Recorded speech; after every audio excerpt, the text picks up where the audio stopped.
When the holidays start to feel a bit repetitive, reach for a Sprite Winter Spiced Cranberry and put your twist on tradition.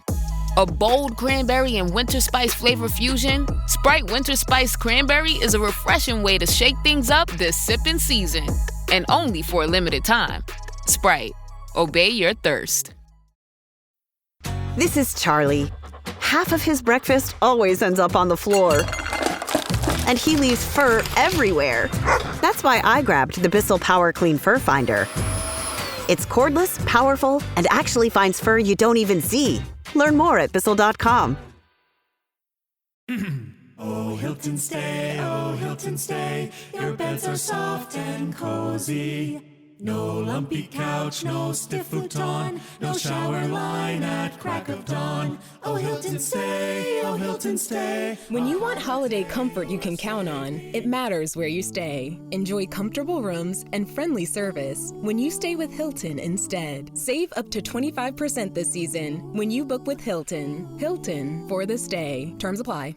Hello and welcome to the Cardiff Central podcast, where we're dealing with the unfamiliar feeling of defeat this week. The Blue and Blacks kicked off the European Challenge Cup campaign with a loss at Stade Francais on Saturday. We'll be discussing whether the team selection was right and what positives there are to take. Plus, the Rags lose again, Ulster next week, the return of more prodigal sons, and Simon's tales from Paris.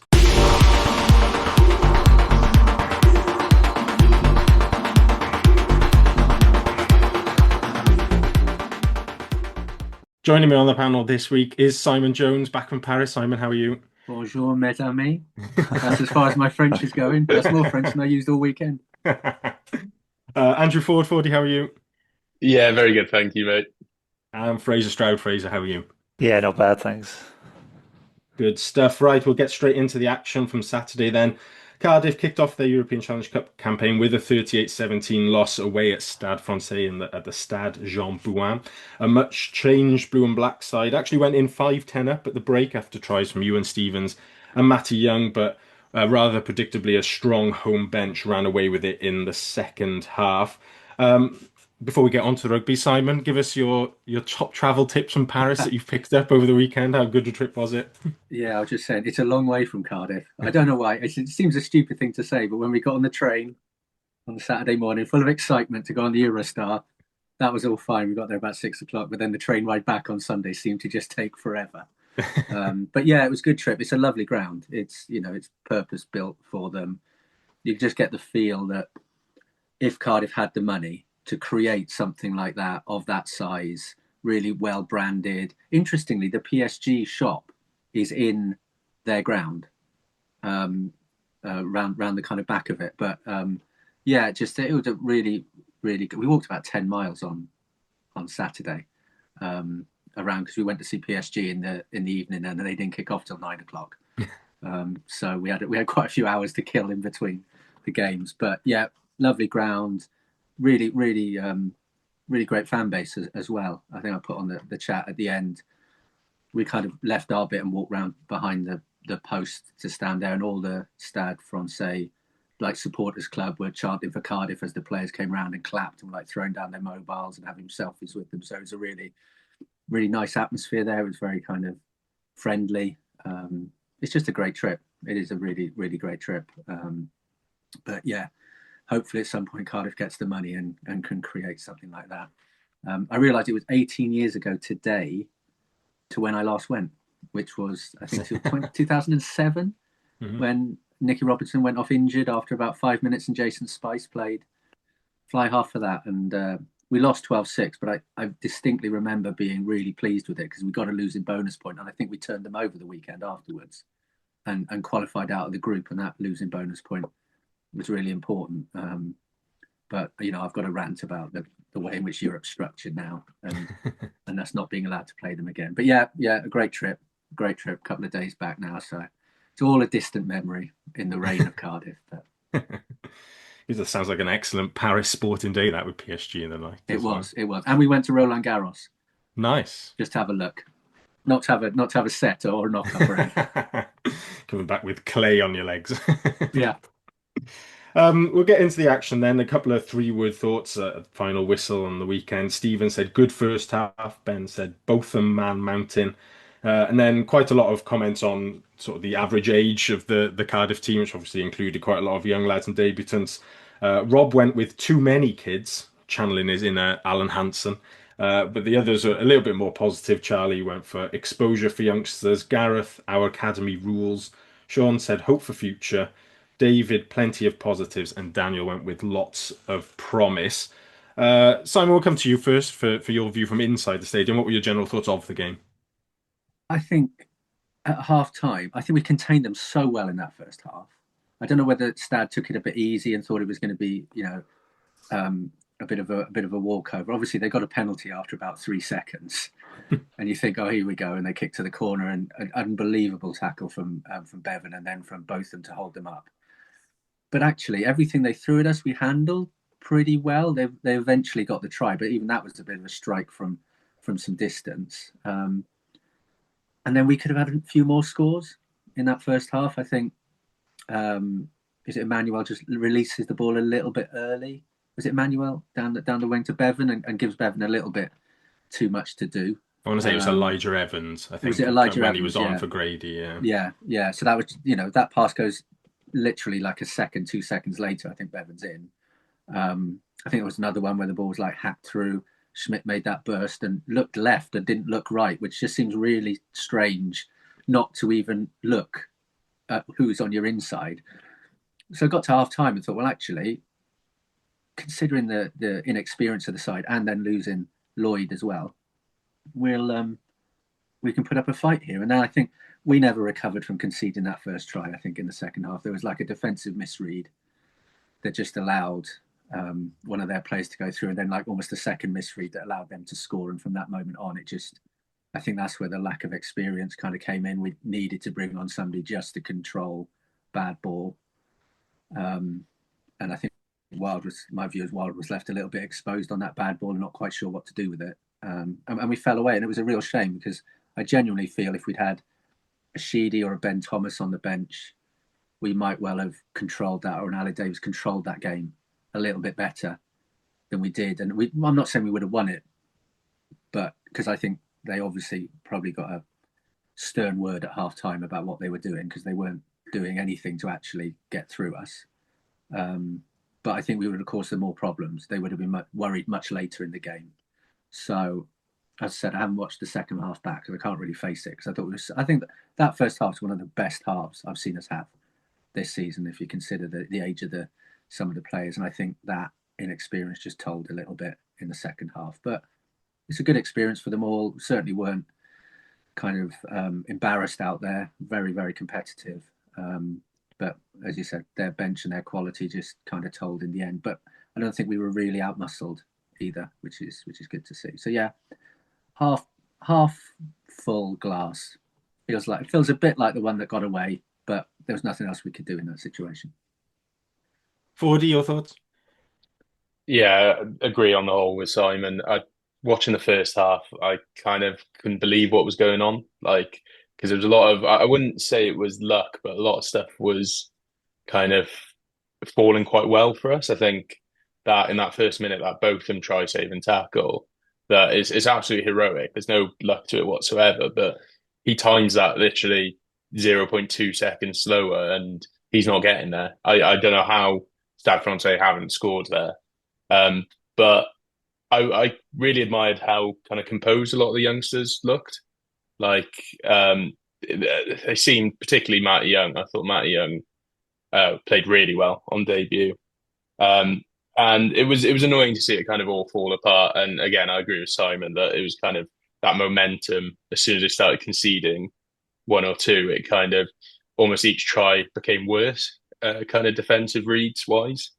But it was kind of to be expected. But yeah, I do agree that it'd have been nice to see maybe a little bit more fight in that second half and try and get a little bit closer. But overall, I'd say it's something positive to look back on. Fraser?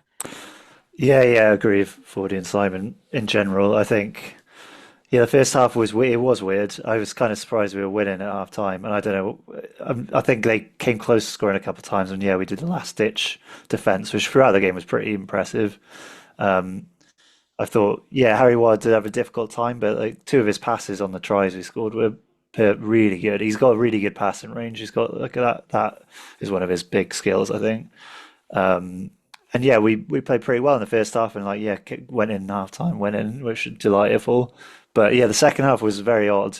I think we were giving away a few penalties in the first half, like silly, sloppy penalties, and I think that just kind of continued.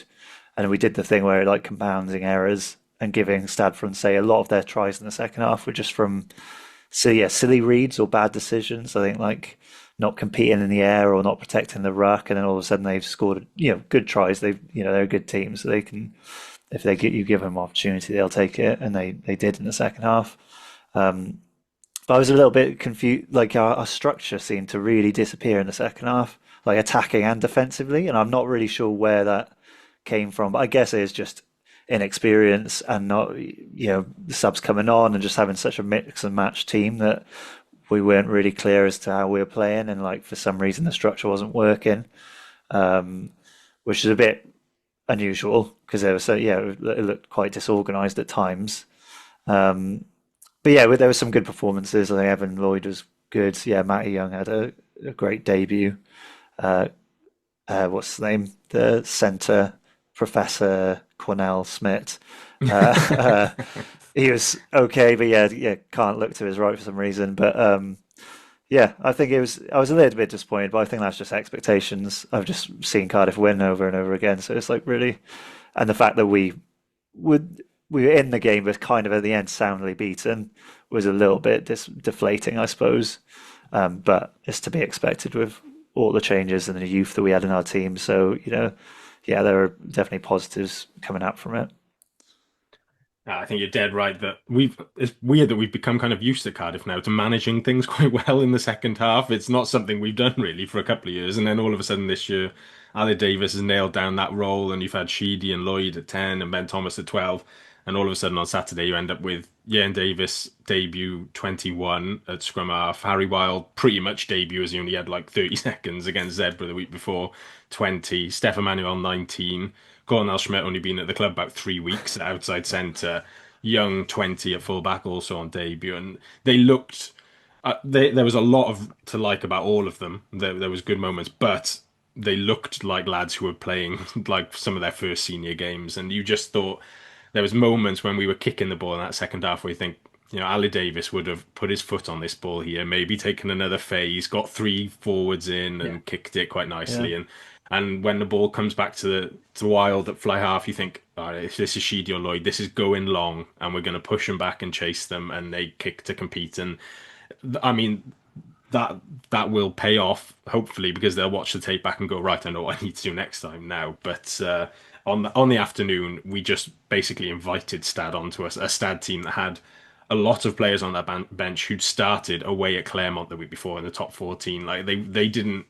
We thought they would go even weaker than they did. They pretty much went 50-50 in terms of the players who usually play for them week in, week out, and bring in a couple of new faces in. But it certainly wasn't some of the French teams we've seen over the last few years where they're calling like random blokes out of cafes across the road to sit on the bench for them. So that's certainly where it went wrong in the second half for me. But I have to agree that there was a lot to like from those players, and it was overall pretty sort of positive despite the scoreline, the heavy defeat nature of it in the end.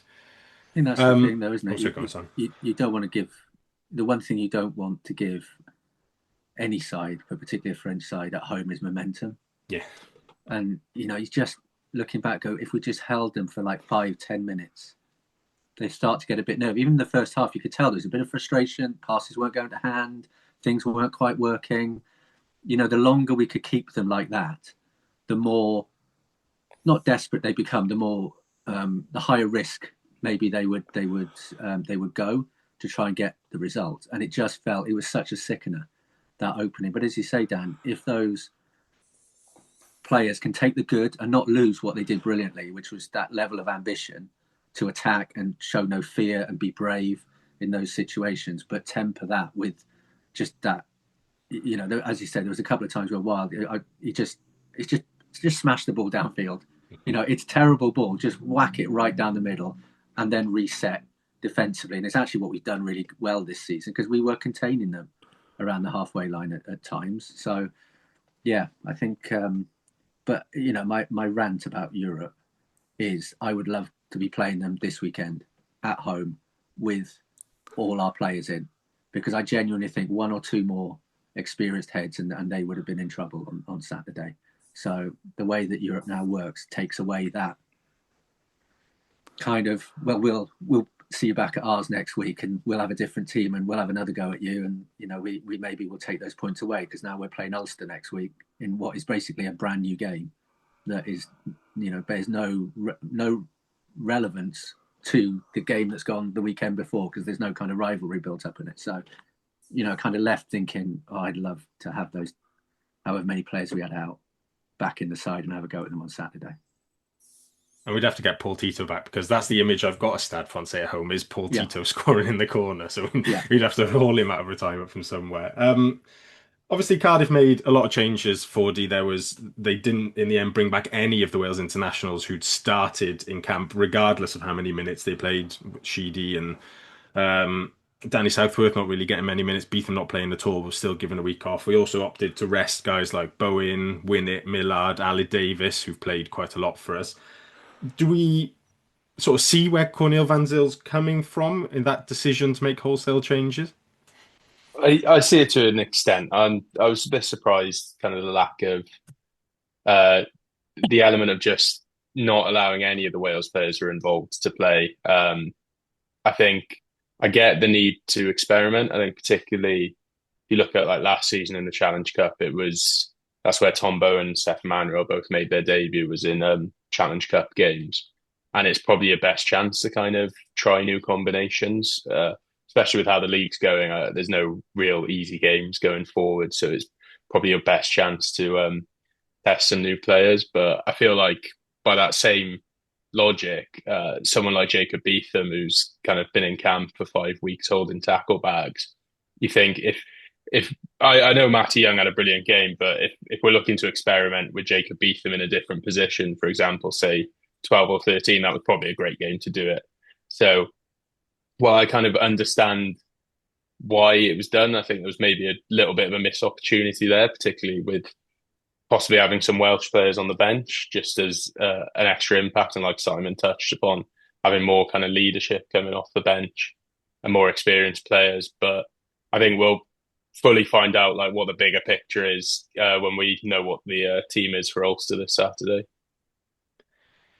Fraser, we've spoken a bit obviously about how bad it went in the second half, but that first half we played some terrific rugby. Was that our best attacking performance of the season so far? I'm not sure if I would say it was our best. I think those tries were really nice and like really well worked.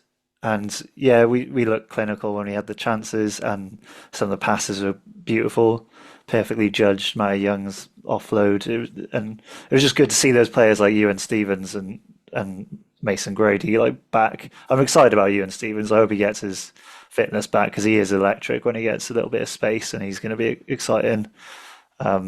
But no, I think it just exemplified the skill set that our players do have in the back line in particular. And there's a really high ceiling. So we showcased that with the ball, with those young players, then even with these changes, we can still come up with really beautiful moves and score some really good tries. But I guess it's the consistency of being able to do that across the rest of the game, which we obviously didn't see. So I think they were good moves, good individual moments of attack. But I think overall, we didn't really keep it going for the rest of the game. So I think that takes it away a little bit from that attacking performance. And yeah, it's difficult when Lloyd going off early was quite a blow. Even though Harry played well, that is quite a significant change you've got to put up with. Yeah, Lloyd obviously going off with a shoulder injury. Fordy, I think you put on the group afterwards, you'd been told he was in a sling after the game as well, which that's probably not a great sign for him being fit at any point over the festive period as well. So a bit of a blow for Cornel van Zyl to deal with. Simon, just going through a couple of the players where the squad was changed. There was a few players obviously on debuts you mentioned, quite a few players making their sort of first starts of the season as well and coming back in after injury. You mentioned on Blue Sky that You thought Roy Thornton had a decent game coming back in for his first start of the season. What did you make of him? Yeah, I mean, I think he showed up, particularly around kind of holding their players up in our 22, and there's a couple around halfway. I think he just got through a lot of work, and you're not going to get the most dynamic ball carrier there, but the lineout seemed to go okay from what I can remember. Um, uh, yeah, I just thought you kind of fitted in. It wasn't kind of like, oh well, we're really considering we're really missing Teddy Williams. I think we miss him offensively as well in terms of what he brings. Is the um, the way he can disguise a pass and things like that. I think we've missed that, and I wonder whether our attack has become slightly disjointed since then, because I think he plays quite a key role in that in fixing defences. So when you're missing a player like that, obviously Knott had been the favoured partner for McNally, who just keeps going and going and going. Although he did look knackered, and I'm glad he got a bit of a rest on.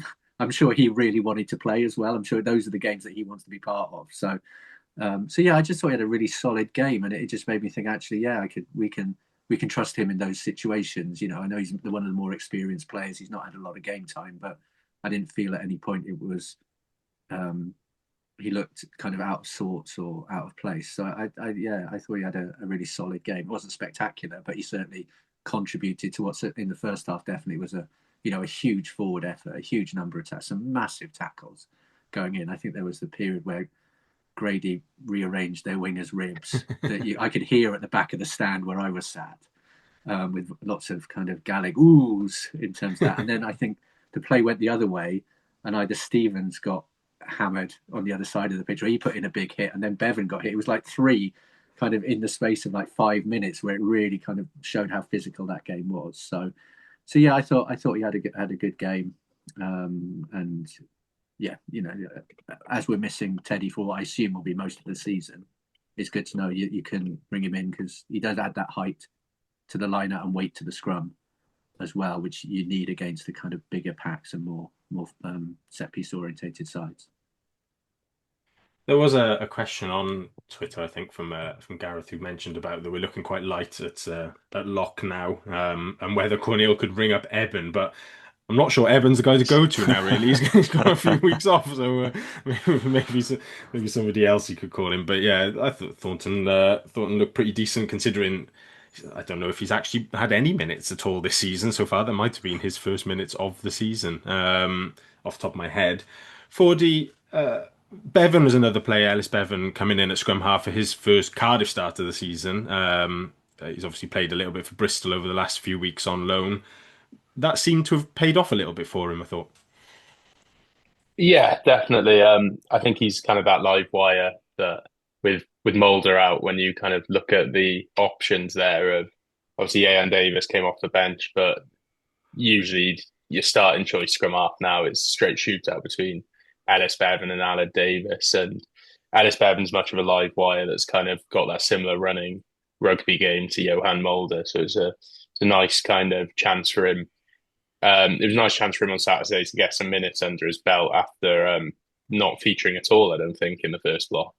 And yeah, you could see there's definitely an element of it's probably benefited him massively being at Bristol. I do think there were some moments where he looked like probably wasn't kind of used to the pace of the game. I think there was a couple of instances where he kind of pulled up a little bit short when running with the ball, got caught in situations where you'd think maybe 2 years ago he wouldn't have been caught. And I think that's just because he hasn't been playing much rugby. But I think he's going to be a huge part kind of going into this Saturday and over the festive derbies. I think he's going to play a huge part, whether that's starting or coming off the bench. Fraser, then we had two very similar questions come in before the pod. So Sean says, we look stacked at 15 with Winnett, Beetham, Halfpenny returning. Bit of a spoiler alert for the news there. And Matty Young stepping up versus Stad. Where do we see Beetham long term? And Craig on Reddit says, how much of a struggle is it going to be to balance the development of Winnett, Beetham, and now Young at 15? Are we resigned to losing one, or does it speed up the need to figure out Beetham's suitability to play another position? What do we think on those fronts? I think Beetham, I think he's an unusual player because he hasn't really got much game time quite a while, but there's a lot of excitement and potential over him, and he's we've mixed and matched. So we played at 13 last time we saw him, I think for Cardiff, but I think he's going to be utilised in different positions. I think if he's got that flexibility, whereas Matty Young, I think he's a fullback. That's his position. Winner similarly, I think that's their positions. And Halfpenny, we'll see. But yeah, I think they're gonna have to integrate Beetham into different positions. If we do want to keep him, you can't just keep him, have this line of young 15s and just not play Matty Young until the next Challenge Cup block. So I think we are going to see Beetham maybe tried out in different areas, 13 in particular, with Millard, main 13 who's not 13, and who is now established, set, concrete. He is our 13. No, we didn't really see that coming from the start of the season that he was going to be that player. I'm not sure if Mason Grady, I think he's remaining a winger based on what I see. So I think maybe we are going to see Beetham chosen in different positions, and that'll free up hopefully Matty Young to get a bit more game time because he looked impressive, and will only get better with more minutes in professional rugby. You get the feeling that Winnett and Young are very similar types of players. The way they play the game in terms of their first instinct, certainly from what I saw on Saturday, that's the first time I've really seen him, is offensively minded, is to kind of get up under the high ball. Not the biggest players in the world, but good footwork, prepared to be kind of brave and offload and that kind of thing. So it does make me think of where Beetham fits in this, and whether he does need to move if he wants either move from Cardiff or move position.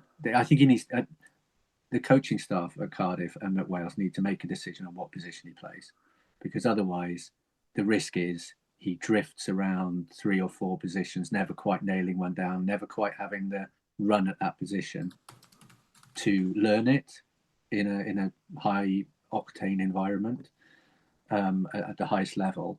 And before you know it, he's 28.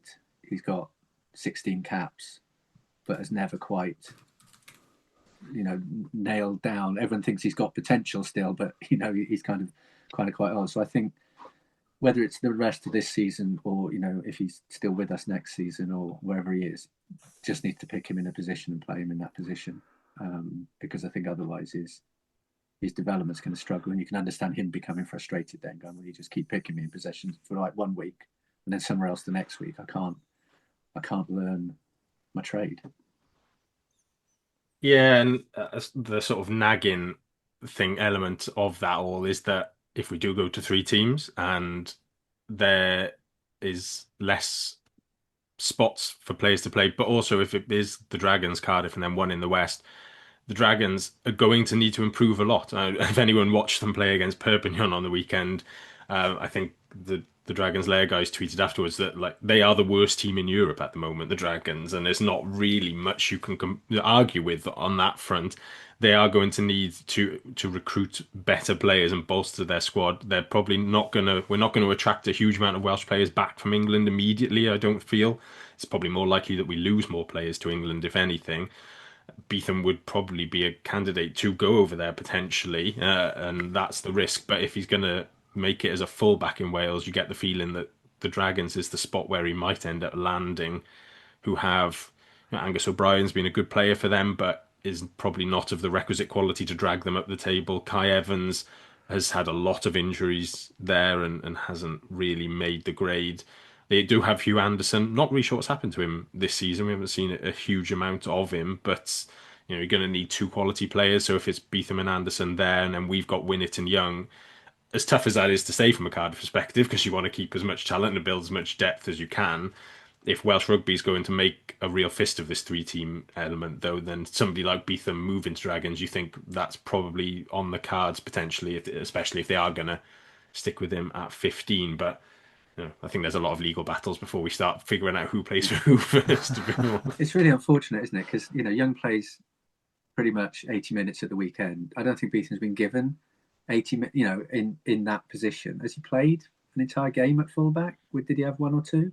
I want to say, was it Munster to be starting Yeah, at fullback was he in starting at Munster? fullback But there? I don't recall if he spent the whole game. And I mean, certainly what he hasn't had is 2 games on the Yeah, bounce at 15, which, like, Young is a young guy. He might not get that straight away, but you kind of think he's the more likely now to get that run at 15 than Beetham would be in this Cardiff team at the moment. There must be some doubts about him at fullback. It doesn't really make sense because he's older than Winnett as well, so he really should be higher in the pecking order than Winnett. And it is unusual because he doesn't get the opportunity. I know he's had injuries, which obviously curtailed his development and inclusion in the team, but there must be something that the Cardiff coaches see that means that they don't fully trust him as a 15 at this point in time. I don't know, but He's also noticeable because he didn't play a minute for Wales either. That people came in that last week of camp before the South Africa game and got the nod, and Beetham didn't, and that the incumbent fullback was having quite a tough time of it as well during that Test series, and Beetham still wasn't preferred over him, despite the fact that the issues Murray were having was where Beetham you think probably wouldn't have, in that Beetham's just naturally like a good few inches taller than Murray is. So yeah, there's no doubt that year that he lost with the ACL was a right killer blow, because I mean the player that he was to the Rags before that, you watched him play it from the very moment he stepped into the Rags team. You're like, this guy's too good for this already. Like he's not even that. Players like Matty Young and Ben Thomas and James Botham took, by the end of their first season, you were like, okay, he's now too good. He's had a good run for the Rags. Whereas Beetham stepped in and you were like, he's doing things which you would expect top pros stepping down to the semi-pro level to be doing, chipping and chasing and fending off lads. And that, yeah, he's come back from that knee injury, and it's obviously taken him a bit of time to get used to it. But yeah, it'd be an interesting one to watch, because there's absolutely no doubt that there's talent there and there's attributes there that Wales desperately need as well, not just Cardiff, but Wales are after. But yeah, there's certainly at the same time a question mark over the direction his career is going in at the moment, and whether a move or whether an official position change is required. I'm not sure, but he's got a massive boot as well. Yeah, if he'd been on the bench on Saturday, could you have brought him on in a 13 or a 12, move Schmidt to 12 or whatever, or even at fullback, and just gone, we're starting to lose control of this, just give it to Beetham and let him whack it, and let's just get upfield. Yeah. Because I think that's what it was really strange the first half. I think there was a wind coming from one end to the other, because all our kicks in the first half were really short. They didn't seem to go very far. So again, it feels like a missed opportunity Saturday for him, considering he's played no minutes. What is the point of him not playing on Saturday, when we've got so little experience on the bench? I don't know whether did Wales insist that everybody gets a week break? I know training intensity is pretty hard, but for us to it just doesn't feel right, because we haven't seen that player. Yeah, there was no sign of, which is a massive shame, because he's obviously he's got the physical attributes and the talent, but it's just not showing at the moment. No sign of insistence in the WRU. I think at least one Wales player played for each of the other clubs this weekend. And yeah, I agree that it is obviously a mental toll being in camp and being up at the Vale and training to that level is a step up. But you kind of think, play him against Stade, and then we'd have had Win It back this weekend. Halfpenny, spoiler, is available. You could have given Beetham this week off then and said to him, have your recovery this week instead, and then come back ready for the derbies after that. But yeah, well, we shall see how that goes. Any more from the Stade game? No, all good. I just wanted to highlight 2 players quickly. I thought Evan Lloyd had probably the best performance of his career so far. Solid in the line now, but looked great around the park. Consider that was his first start of the season as well, which I hadn't realised. He hadn't really featured a huge amount prior to the autumn internationals. Obviously, gets the call up for the South Africa game, but it was only for that week, so they brought him straight back in. But some of his carrying, some of his passing as well. Yeah. We're looking for a 10 with Johan Lloyd unavailable. His There's a stepping ball game. over the top. He did some steps as well. He stepped 2 forwards. He is quality. Evan Lloyd, I agree with you. He's a physical presence as well, massive.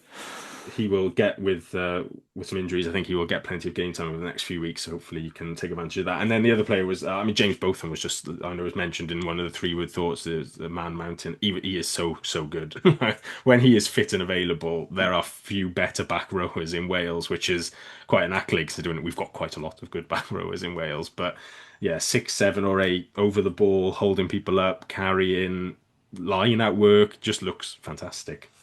And I guess the one thing we haven't talked about is how their tight head didn't get a card for Well, yeah. for what looked like either a swinging arm or a shoulder to the head.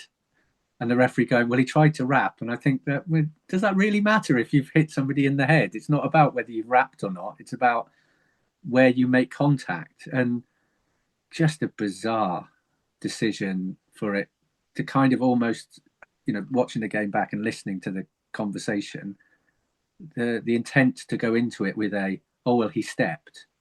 I'm like, well, that's not mitigation. Mm-hmm. Somebody stepping and not mitigation, you're still high. Surely it's about the reducing height rather than stepping. And there was no reduction in height. He was at he was always going up. Again, it just felt like a moment that we get 10 minutes with one of their tight heads off. Can we get that other try that just puts us 15-5 up at half time? And, it's one of those again where you just cynically feel if it was a Cardiff player doing that, it would have been 10 minutes and a review. I don't know how they got to the decision that it was just it was just like a rugby collision. It was high when he was giving high tackles for like Mason Grady earlier, where Mason Grady seemingly tried to get a piggyback off the winger and his arm just slipped up kind of round the neck, but it wasn't like particularly high. It just felt very strange, a very strange decision. Yeah, I don't like to linger too much on refereeing decisions on the pod, but it was a red card. I'll just go a bit further to say I don't see any mitigation. He's plunked his shoulder straight on Botham's chin, was always upright. I don't really understand how there was no card. I thought Grady might have had a yellow on the other day, actually. I thought the one replay that if he copped the yellow for that, he might not have been able to complain. But yeah, that one, I haven't seen if there's been any sightings and stuff from the Challenge Cup this weekend and whether he did get cited, that prop. And I also don't know. I assume they're doing 20-minute red cards because everybody is now, and that probably would have been one of those. But yeah, I found that a totally bizarre decision, and the explanation even weirder. Like, as long as you throw your arms out there somewhere, you can plank your shoulder wherever you want, according to that explanation from that referee. Just hug people around the head, and then that's fine. It's very, very bizarre. But yeah, I thought there was some odd refereeing all weekend. I think that's maybe the slight issue with the Challenge Cup is I don't know who that referee was. He was English, I think, but I've not seen him on any sort of Prem game. I thought he was Irish. Yeah, he was Irish. Oh, he was Irish, was he? No, I explains it then. Northern Ireland. But no, I'd never seen him before in any game. I think you do find, especially with us in the Challenge Cup, you get a few random blokes wheeled out for our level of games who perhaps haven't got a huge amount of top level experience, but we shall move on with that. We don't want to come across all South African and point out to the referee. That's that for that game. Then moving on to a bit of news. We've got one new sign in which, at the time of recording, I don't think the club have officially come out with yet, but we've had to go ahead to mention it, having spotted him in the warm-up on Saturday as a travelling reserve. Ethan Lewis is back with Cardiff, the hooker who's come back from the Ospreys on a short-term loan deal. He, of course, graduated the academy here, made 60 appearances before going to Saracens end of 2021-22 season on loan and then staying there permanently for the year after. He came back to Wales with the Ospreys in 2023 and has been there ever since, but is down the pecking order a little bit there with guys like Sam Parry, Lewis Lloyd playing quite regularly. Evan Daniels obviously gone there from us last season and I think jumped him a bit as well. So he comes back in, which leads on to my fitness update, which is Liam Belcher is out with a neck injury at the moment, having come back from the Wales camp injured. Cornel Van Zyl said last week they're hoping to get him back before New Year, which is presumably where Ethan Lewis comes in as cover for that period. And there's a similar time frame on Tulibi Faletau and his knee injury. Obviously, with Faletau, as you mentioned last week, the Faletau rule is until they tell us he's fit. We'll just assume he's constantly rehabbing something at the moment. But it'd be great to get one or both of them back for at least that Ospreys game on New Year's Day to bolster the pack there. Lee Halfpenny, then, as we've mentioned a couple of times on the pod already, he's been confirmed as staying on in his player coach role. He joined on a short-term deal at the start of the season, was rehabbing a calf injury at the time, so just doing his coaching stuff, but has now come through rehab and is available for selection this weekend. We'll get onto our team selection at the end of the pod, but how we use him and where we use him, but he is now putting his hand up for selection. And then the final piece of news is that appearing on the Rags website is a game against Wales under 20s on Friday, the 16th of January, 7:15 kickoff at the Arms Park. No announcement that I've seen yet from Cardiff or from the WRU, so we'll wait to see exact details of that. But they have made a bit of a thing over the last few years of playing SRC sides in the build up to the under 26 nations, so be a good evening down at the Arms Park. That one. At this point of the pod, then, if you're enjoying what you're listening to, please feel free to like and subscribe on whatever podcast platform you're on. If you're watching us on YouTube, subscribe to the Rap channel and to the Global Gameline channel as well. Leave us a review on your podcasting app. Leave us a comment on YouTube and we'll read them out if they're nice. Moving on to Rags Corner. Another loss for the Rags on Saturday, 22-28 at home against RGC. Tries from Alan Rees, Joe Goodchild, Gavin Parry. 7 points from Stefan Crimp. At fly half, a similar sort of tale for the Rags, who were 15-7 and 22-21 up in the second half, but couldn't hold on as RGC scored late on for their first win down here in a good number of years. Next up for Fishy's men is a trip to Carmarthen Thursday night in front of the S4C online cameras. 7:30 kickoff that one. Carmarthen, of course, won 33-36 at the Arms Park, also in front of the SRC cameras, S4C cameras back in September. So hopefully they can avenge that. If they're going to do it, though, they'll have to do it without their Wales under-20s contingent. The 20s are playing a training type match, I think, against Scotland at Merthyr on Friday. So definitely guys like Lloyd Lucas, Sean Davis, Oshan Darwin Lewis and Rhys Cummins still available. I think Tom Cottle might still be of age to play for the under-20s as well next season. So he could well be involved. It remains to be seen whether Harry Wild, Sean Davis, etc. will go back to the Rags for that short turnaround, having played in Paris on Saturday, or whether they'll stay with the first team, perhaps. Who knows, after their performances. But yeah, it'd be interesting to see what sort of team Fishy takes up there. Elsewhere in the pathway is a number of finals this week as under-16s and under-18s come towards the end of their first block. So we've got in the Dewar Shield, Pontypridd, representing the Cardiff region, will play Llanelli in the stadium on Thursday evening, 7:30 kickoff. The Dewar Challenge final was on Monday night. Cardiff Black lost 20-22 to Neath in that one, unlucky to them. The Dewar Plate final, Cardiff Blue will play Swansea West on Friday, 6 p.m. kickoff at Sardis Road. And then the big one this week, the WRU College League under-18 final, Coleg y Cymoedd will face Ysgol Glantaf Wednesday night, 7:30. I think S4C Online are covering that as well.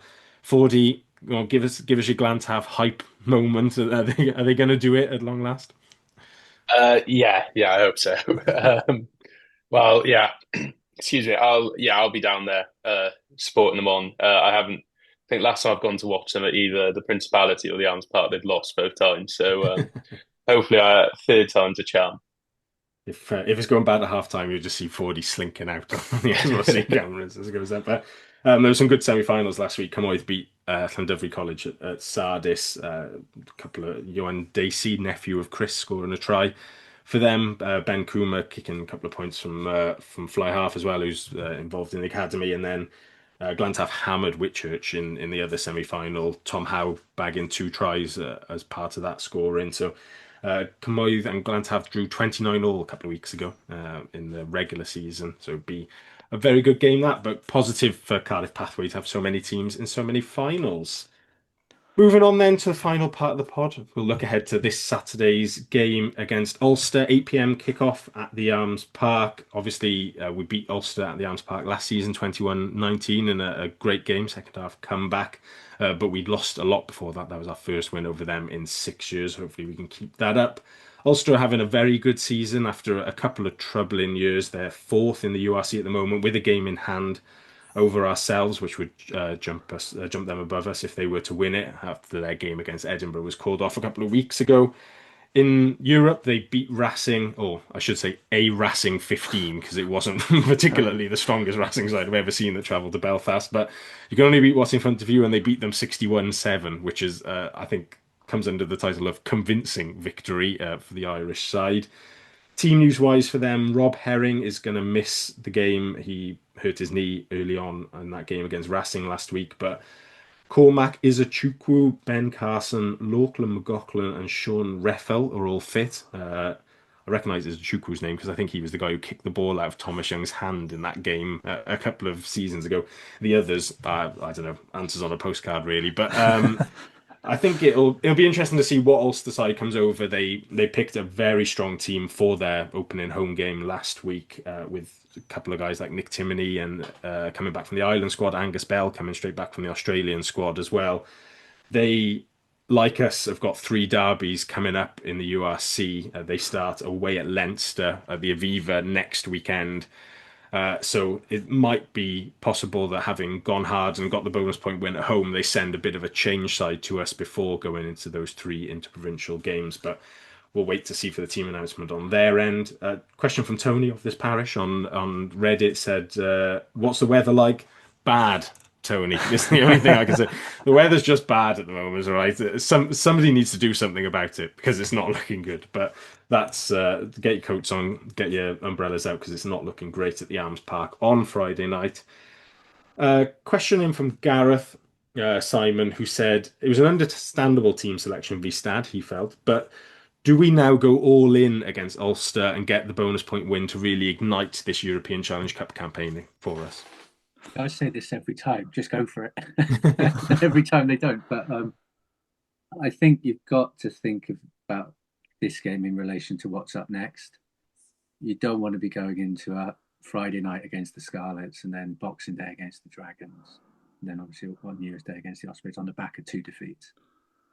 Because it undoes all the work that got us here. The other thing I think is that Ulster are going to be one of those sides that are going to be there and thereabouts in playoff time. We go away to them last game before the Six Nations. So I think we just, around us not having our Six Nations Wales squad players at that point. So I think we want to put a bit of doubt in their mind. I think they're kind of a direct competitor. For us, considering where we are this season, not usually. I think I read somewhere this was their first game in the Challenge Cup or something like that. Have they been in the Challenge Cup before? Have they always been? They kind of always been. Yeah, possibly haven't. I can't really think of a time where they haven't qualified for the top competition before. Yeah, so they get to enjoy this competition as much as we do every year.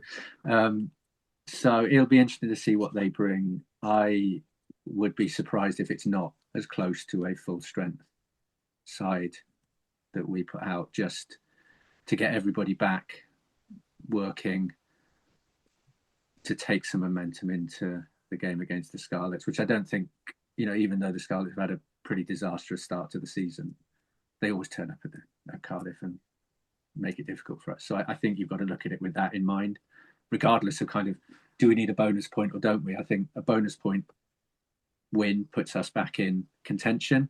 A win is fine. I think a win by any stretch would be really more than fine. It would be a really good point. It keeps the Arms Park as somewhere that teams don't like to come with no pushovers there. So, and considering we were awful in that first half against them last year, where they turned around 19-0 down, we were dreadful, and they fell apart really. But I think they were having that type of season last season as well, where they just crumbled at points. So, it'd be good to put a marker down psychologically with them as well. 4D, I suppose on the flip side, is there a chance that Cornel van Zyl could go changed again and basically sort of say, we're just not going for Europe at all this season, we're going to put all our eggs in the league basket, and would we get on board with that, or is this a game where we do have to go full strength? I think the way I see it is if Cornel van Zyl wants to kind of throw Europe away, I still think with this game, with the derbies coming up straight after, he can't just kind of name like a second string squad and just throw them out there hoping to lose. I think you need kind of, especially, for example, Sheedy's going to be involved anyway, regardless with Johan Lloyd out injured, but you kind of need those players involved who are going to have a big part to play in these festive derbies after. I think there's plenty of players who haven't played properly for a while. If you give them a few minutes, even if it's off the bench, it sets the tone a bit going into these festive derbies. I'd understand it a little bit if Cornel van Zyl felt that he'd be happy to throw Europe away to concentrate on the league. But I worry that we might have this discussion come the end of the season where if we're just outside the playoff spots and we're thinking, oh, we could have had a chance for a decent run in Europe, and we could have been having a bit of a run to Bilbao again. It'll be quite a frustrating conversation to have at that point in time. Fraser, I think Simon mentioned it a little bit there. Is there a danger that the wheels do just fall off if we lose again this weekend, especially losing that winning record at home? Is like we could go into that Scarlets game and be like, oh, we have absolutely messed this up now because of our approach to the last 2 weeks.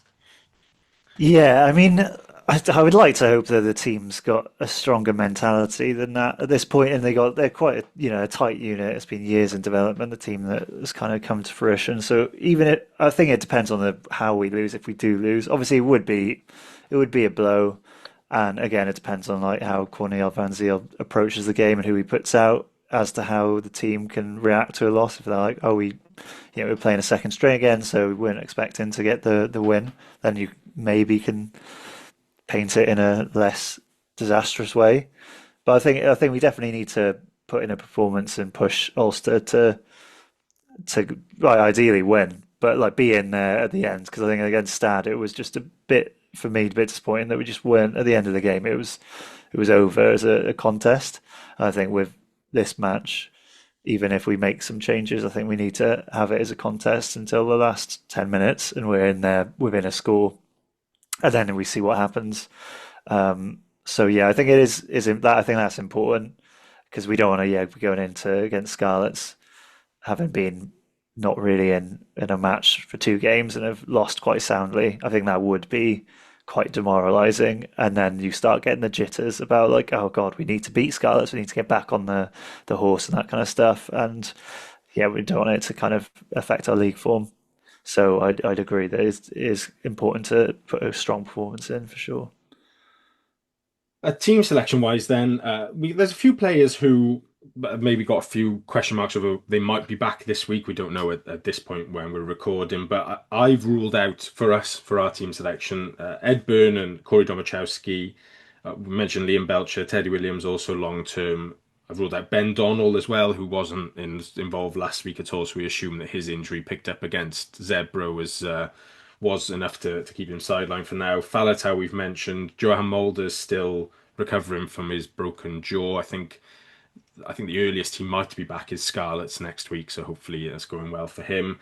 Johan Lloyd, that looked like a pretty nasty shoulder injury, as we've mentioned, so he could be set for a little spell out. Rory Jennings, there's still no sign of him, and Theo Cabango is still in a sort of never-ending rehab phase he's been going through for about 3 years now, I think, either side of 1 or 2 little appearances. So a couple of key players out there, but not the lengthy injury list that we've certainly had at points coming into festive periods over the last few seasons. Simon, coming to you, we'll start up front. I think there's probably the 6 players who most would expect to be involved are Rhys Barrett or Danny Southworth at loose head, Evan Lloyd or Dav Hughes at hooker, and then Javan Sebastian or Kieran Azarati at tight head. Do you go along with that, or do you think that guys like Johan Emmanuel, Ethan Lewis, Sam Wainwright could still be in the mix there if he's not quite going full at it? I think maybe the one would be Azarati, just because he had a tough autumn in terms of playing those games. I think in the last game he came off and came back on again as well. So yeah, you would kind of maybe go, we've got 3 tight heads that you could probably start Sebastian this weekend. You know, he's a try-scoring machine, isn't he, for us? So we've said it many times, he's let no one down so far. So why wouldn't you start with him? And then, you know, I'd be tempted to keep the same front row as we had on Saturday, to be honest, because they seemed to go relatively well. I think there was one scrum where we just melted, or they melted us, which is probably closer. I think they ended up closer to where our hotel was by the end of it than actually in the Stade ground. But so I'd be tempted to go with the same. Just switch. Was it Wainwright started on Saturday? Didn't he? I'd switch Sebastian and Wainwright round, and maybe keep the other two in position. But then again, if Dav Hughes plays, there's I'm not kind of like, oh, that's a real step down. He obviously had a great game out in Parma, but because Evan had such a good game and looked dynamic and strong and hungry for the ball, and I think you just got to reward that psychologically a bit. Is what I'd probably lean towards. And then I think it's a toss-up with the other two. I mean, I'd probably go Barrett. I'd keep the front row, those two, and bring in Sebastian, and then have the others on the bench. Yeah, I have to say Barrett's been really impressive. We saw how the potential that he had in that spell he had last season. I think he's kicked on again, even in the appearances that we've seen him this season. He's still only 23, very young for a prop, but his upward curve is very steep at the moment every time he plays. So yeah, no issue with that at all. Second row then, I think there's a couple of questions for D about McNally. Like, does he get a rest at some point? Or when he came on the pod, he just said, no, I'm never, like the Roy Keane thing of rotate other people, but you don't drop me. I'm just going to play every week. With McNally, Knott and Thornton there, which way are you going with those three? I've got penciled in McNally and Knott. I think it was a very useful thing of him starting on Saturday when you had so many youngsters playing, that you've got that kind of natural leader starting still.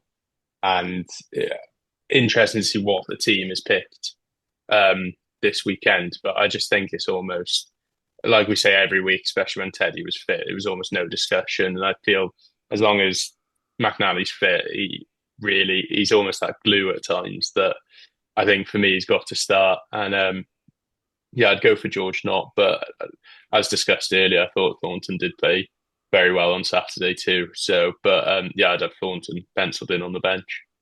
I think McNally he got 20 minutes rest last week, so that's pretty substantial, to be fair. That's him he can play every minute for the rest of the season. I do though think that I would go McNally Knott as well, and then Thornton for McNally again would probably be my sub, with not having started on the bench last week. If you bring Thornton on for McNally early-ish, like, I think he is a guy. He sort of said it in like a half joking way that I just want to play every week, but I do generally think like he needs to play every week to like keep himself going type thing. If it would actually be more damaging to him to stop for a week and like just his body not be used to playing than it is to keep to rest him and then bring him back. So I think you are right though. They're down just around. I think he gets like an hour. Yeah, because I think it will be really problematic if we lose him, because the intensity of those next three games, not only the emotion of them, it's going to be physical, and there's short turnaround times between each of them that you kind of hope that we build up enough of a lead that we can do that, because he did look a bit leggy. There was some uncharacteristic, not mistakes, but not quite being in the right position, which I don't know whether that was just tiredness or the intensity of the game or whatever. He got through so much work again. So I think if you are picking him, you're looking to have him off. A die young predetermined substitution coming up. Whatever happens, 60 minutes and then off, yeah. Frazier, the back row then, we're back to a lot of options all of a sudden. We mentioned, off air, I'm mentioning now, that Tame Basham did come off sort of near a physio last weekend in close proximity to one. We haven't really spotted anything that suggested he did pick up a knock, and he seemed to walk off fine. But so we'll include him in our possibles of playing this week, but he may not make it in real life. But we've got Mann potentially coming back in, both of them, Dan Thomas, Basham. Big Al Lawrence, obviously captain side last week, was great to see, and put in. I think he topped the carry and tackle stats again. Like where we're like penciling guys in for our team every week, the stat guys are just penciling Lawrence in at the top of them now. I think each week. Which way are you going with your back row selection? Well, I guess I was gonna question whether Big Al gets a rest because he does seem to. Well, he puts in so much effort every game, and he puts his body about. And yeah, played the full 80 right last week. So I would be concerned about him getting injured because he is our main number 8 with Falatau kind of doing what the hell he wants. Picking and choosing his games, which is fair enough. But so I was maybe thinking of giving him a rest, and if Basham is fit, maybe like him at 8, and then I'd love to see Alex Mann back, but again, he had a pretty rough autumn, in terms of the work he went through. So I'm not sure. I would ideally have him back and maybe both of them at 7. That's kind of, but there's quite a few options there. But I think provisionally that would be what I'd go for, and I think that's quite a solid back row. And then Dan Thomas 20 jersey, or is Lawrence resting on the bench? I mean, ideally, I think Dan Thomas 20 jersey maybe, because then both of them can go to 8. There's the flexibility there, and then just give Big Al just like a proper rest. Because worry about his durability, I suppose. Yeah, I had the same question about whether Alex Mann rested or not, but I'm just too excited to see a man and both of them like 6-7 combo after how well both of them went last week. Like that is something that will get me to the Arms Park on a rainy Saturday night in December to face some sort of Ulster side. Yeah, that would be very exciting. Simon, coming on to half back then, I think Sheedy is pretty much nailed on for 10. Ali Davis back into the reckoning at 9. Does Bevan keep his spot and Davis revert to his bench role, or does Davis's quality mean that he comes straight back in at the 9 jersey for you? I mean, we could be really maverick and pick Ben Thomas at 10, just to really mix things up a bit. No, I think you're right. Sheedy at 10. I'd pick Davis at 9. I think Bevan did have a really good game last week. Started to show what he can do.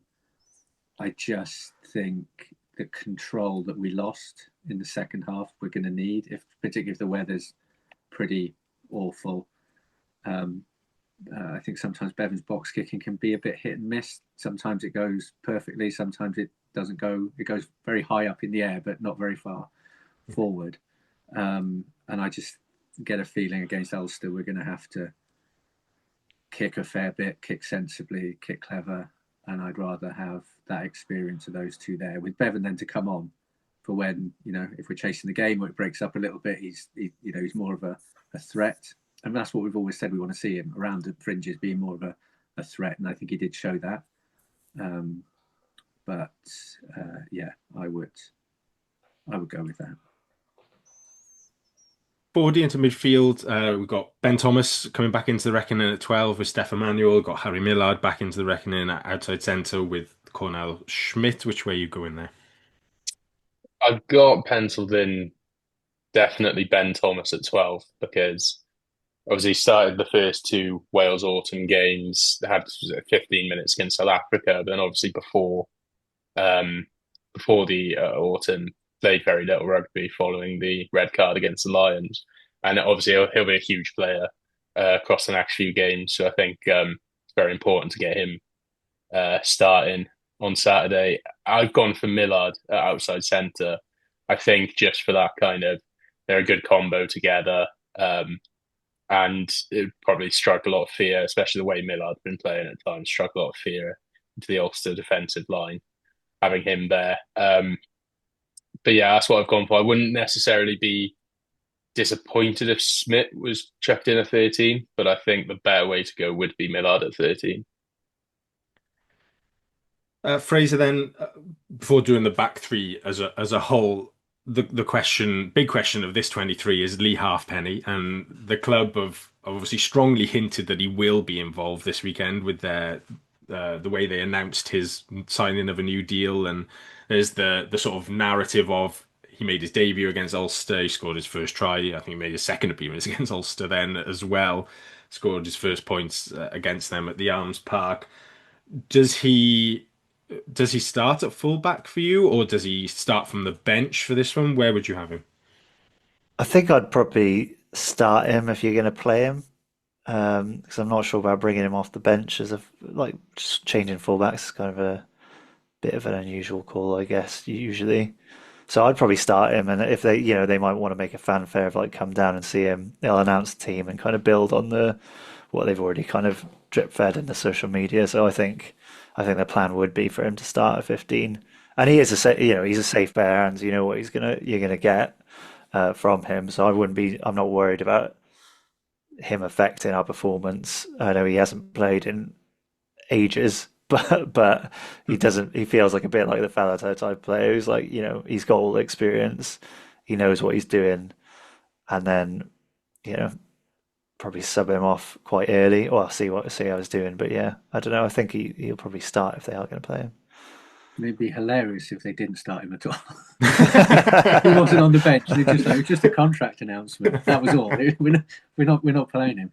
I think what's really interesting is if it's going to be a really tight game, his goal kicking could be quite important, to be honest, if they give him the responsibility on a, what might be a bit of a horrible night, to be able to go, actually, there you go, keep the scoreboard ticking over, would be, quite a weapon to have whenever he would come on.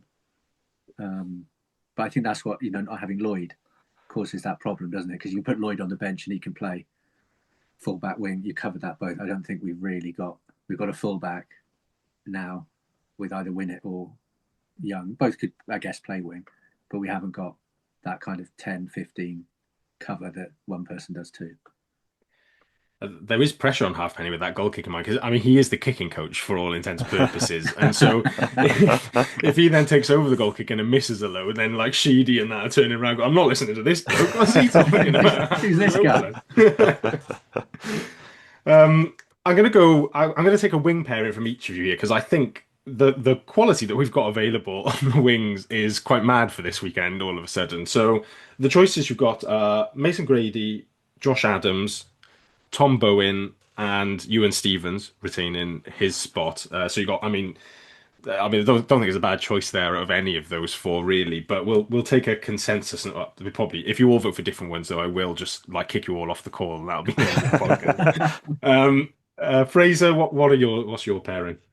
I think I'd go Josh Adams and Tom Bowen, because Mason Grady can kind of cover positions on the bench. If we have him on the bench, he's got the centre and wing. So yeah, I think that's what I'd go for. 40. I've gone Iwan Stevens because I want him to replicate the same try he scored against Ulster last season. And then I've gone Josh Adams on the other wing. Simon? How can I avoid being kicked off the call? No. Just choose two completely different guys. I would definitely Josh Adams.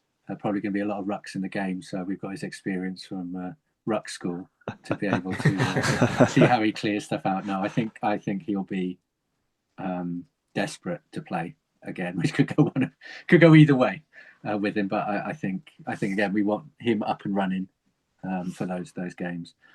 I'm really torn between Bowen and Stevens on the other wing. I think Stevens seemed to pull up a little bit towards the end of the game. I was looking, I know Elijah Evans came on for him and his leg was quite heavily strapped. So I didn't know if he's got a little bit of a niggle, then I wonder whether they'll just pick Bowen because he's coming back from injury. I think Grady's a really interesting one now, because there was a couple of times where I thought he looked, and this is probably just coming back. I think there was one where the ball was kind of went behind him, and I sound like Brian Habana. He was so slow to turn on his wing. It took him a while to kind of get back in. But what he brings is that kind of physical presence, and that it will take him time to get back into it. So I think we'll see him over Christmas. but I do start to wonder whether he needs to start making that transition to 13 now, because his size and his speed, I think, would be really valuable there. And again, it's that Beetham thing. I've always really liked him as a winger. Certainly before he got injured, he looked unplayable at times. But I do just wonder now whether he needs to start moving inside because of what we've got outside of him now in terms of that those wing berths. We're pretty well off there. But yeah, whether he'll be on the bench on Saturday, I don't know. Maybe give him another game to run, but I'd go with probably Adams and Bowen, probably. Just because I think Stevens, he was struggling a little bit towards the end of the game, is my memory, but I can't remember what all. And anecdotally, obviously, once again, to confirm, I'm not a doctor, but everybody gets a hamstring injury when they come back from ACL.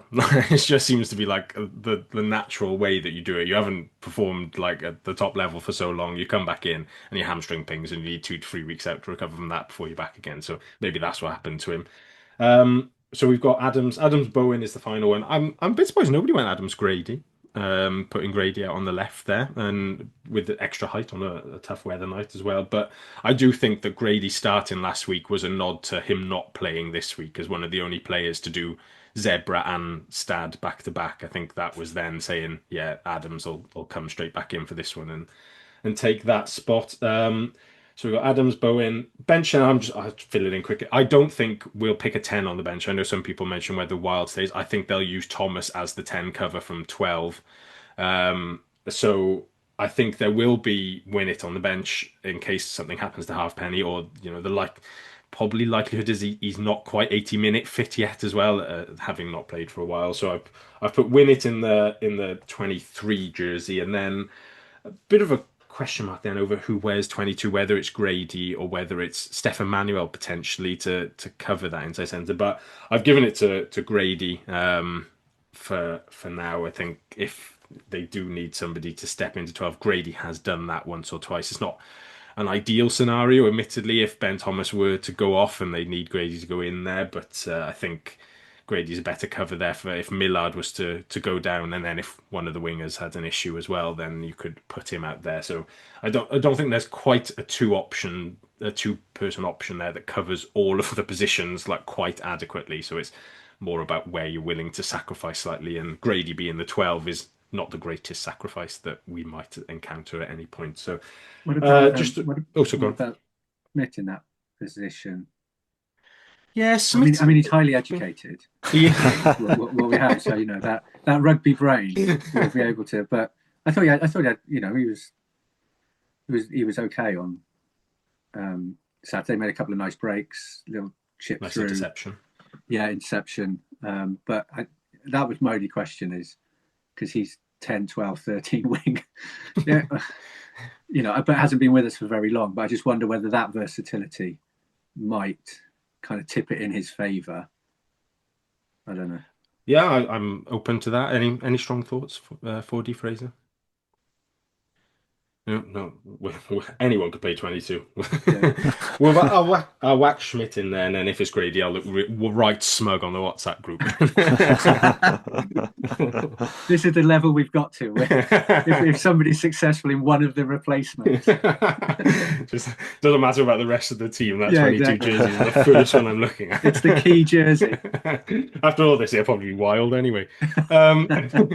So the team we've selected then from 1 to 23: Rhys Barrett, Evan Lloyd, Javon Sebastian, Josh McNally, George Knott, Alex Mann, James Botham, Tame Basham, Aled Davis, Callum Sheedy, Tom Bowen, Ben Thomas, Harry Millard, Josh Adams, Lee Halfpenny, and bench of David Hughes, Danny Southworth, Sam Wainwright, Rory Thornton, Dan Thomas, Ellis Bevan, Cornell Schmidt, and Cam Winnett. I think that is...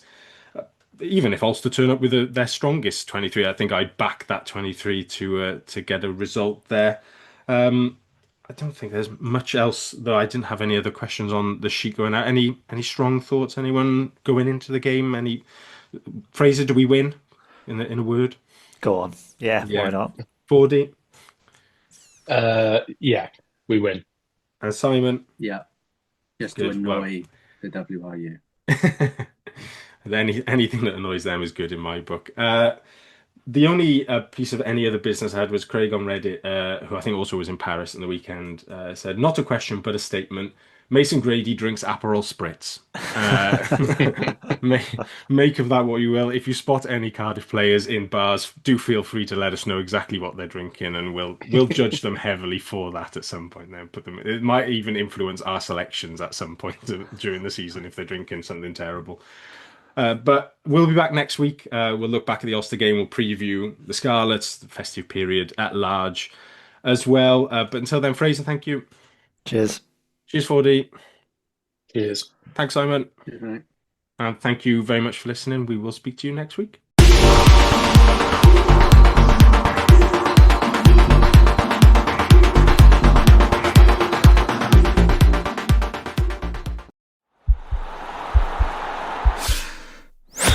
This podcast is part of the Sports Social Podcast Network.